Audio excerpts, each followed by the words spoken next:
Hello and welcome to Hard Way Learning, where we look stupid so you don't have to. Today we are working on this 2009 BMW 335 X-Drive, and the oil filter housing gasket is leaking. And this is a notorious issue with these 3-liter cars, even the non-turbo cars, because the block's the same. It weeps, it gets on the serpentine belt can slip off and then get sucked into your crank and completely grenade your engine. So if you see this leaking, you really want to tackle that really soon. So first things first, we are going to be taking this cowl off. We're also going to disconnect the battery in the trunk real quick. All right, so we take this little rubber out of here, and then we can pop this cover just right off. That'll give us access to 10 mil, 8 mil here, of course. Yeah, why would it be, just why? Why would it be easy to do? I'm gonna have to take these guys off. Those are also 8s. So we'll do this same thing on the passenger side.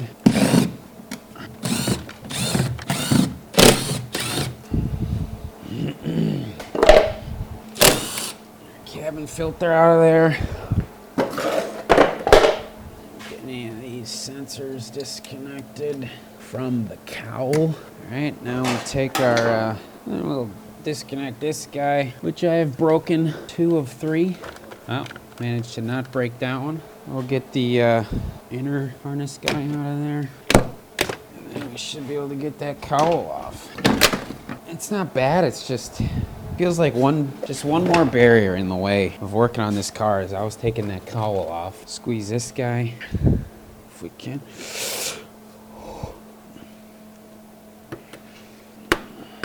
Alright. Same on the back here. So now I'm pretty sure I should be able to pop this intake off. I'm just gonna double check. There's nothing on the inside. Needs to come out. Pretty sure. Yeah, there's a grommet back here, and one right here. I might disconnect the snorkel from the front real quick here. That is 2 T20s.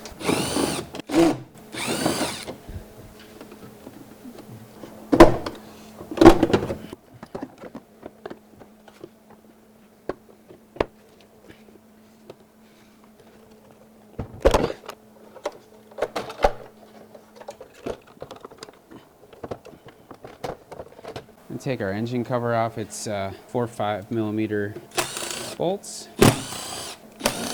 Last one's kind of a ways down there. Now I believe we need to take this charge pipe off, so I'm going to get the diverter valves disconnected if I can.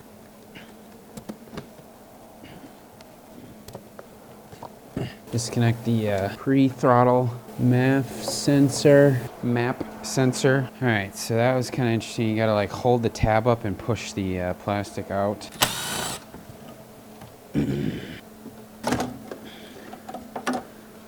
Alright, that one's a little bit bigger.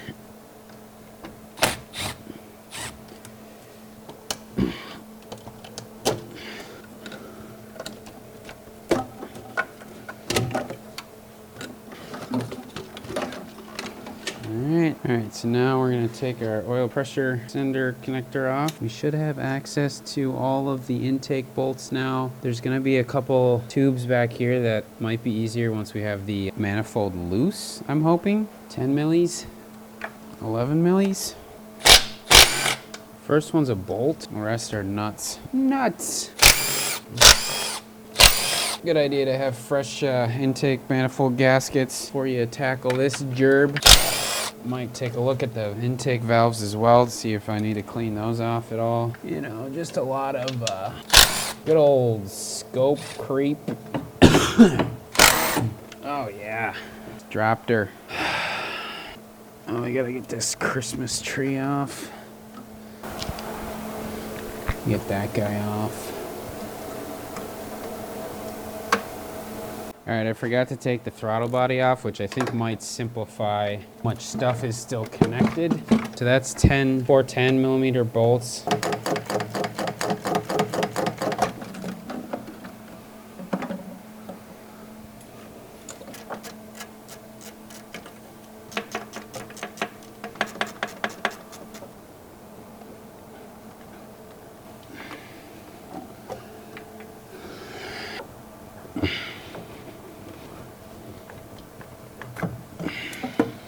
want a new one of them.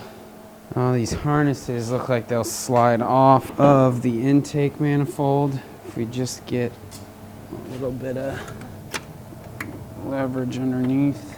All right, we got to get these tabs off here, so I'm going to try to sneak a...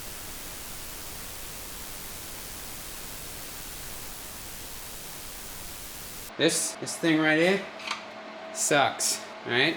All right, so we have slowly, very slowly worked on the valves. As you can see here, they're cleaner.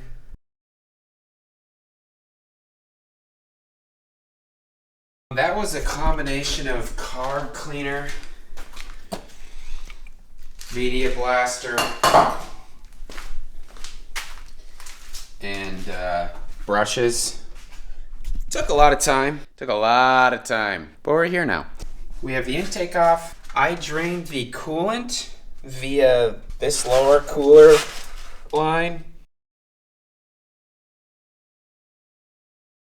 So that allowed me to take this guy off. These coolant connections are, they disconnect by pulling this outward, this little spring clip outward. So we've got that off. Now we can remove these. These are like E8s or something like that. E10. There's one here, here, and backside here.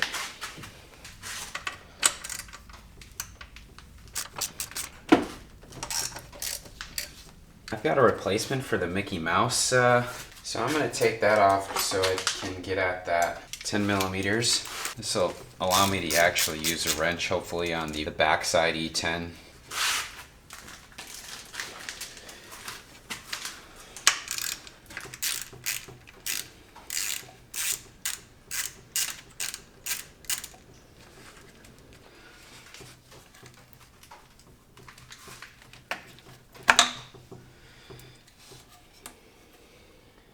Gives access to this guy. Otherwise you can use a 10 millimeter wrench, but your likelihood of stripping is higher if you do that, obviously.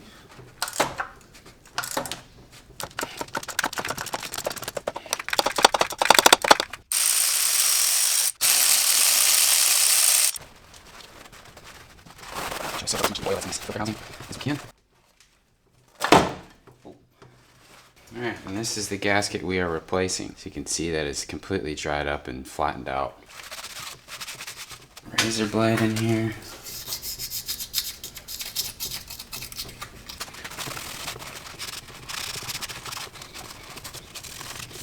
Alright, I watched a video. Instead of like cutting this dude just crushed it, which seems like it would be hard. Yeah, it cracked already.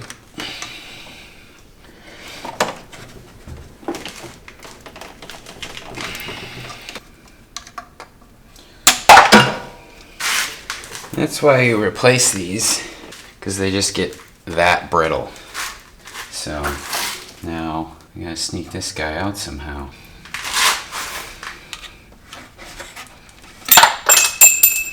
Alright, Mickey Mouse unit has been cleared. Jeez, nasty, real nasty.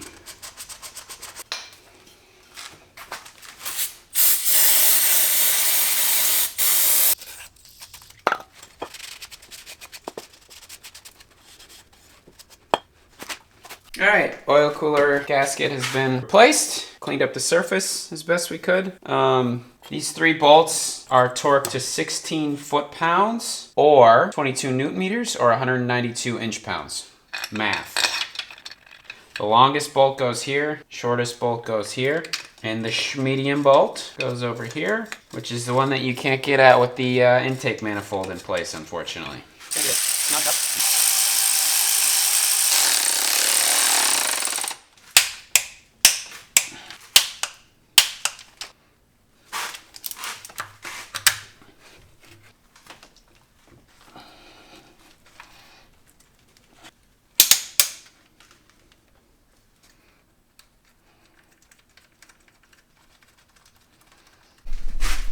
Eight newton meters 16 foot-pounds, 22 newton meters, or 192 inch-pounds on those three. We can start reassembling our intake manifold. I'm going to replace the intake manifold gaskets with this part number. The oil cooler housing gasket. The Mickey Mouse seal. One more thing to note, when you're switching between valves you're cleaning, it's a 22 millimeter bolt on the front crank. You turn it over until the valves you're trying to clean are closed. To make sure they're closed, you just spray a little bit of brake fluid in. Pretty apparent when they're open, but you just don't want to start breaking carbon off and getting it into the cylinder. Spray a little brake cleaner in, and if it puddles, you know it's closed, so then you can proceed with cleaning. But we're going to start reassembling this.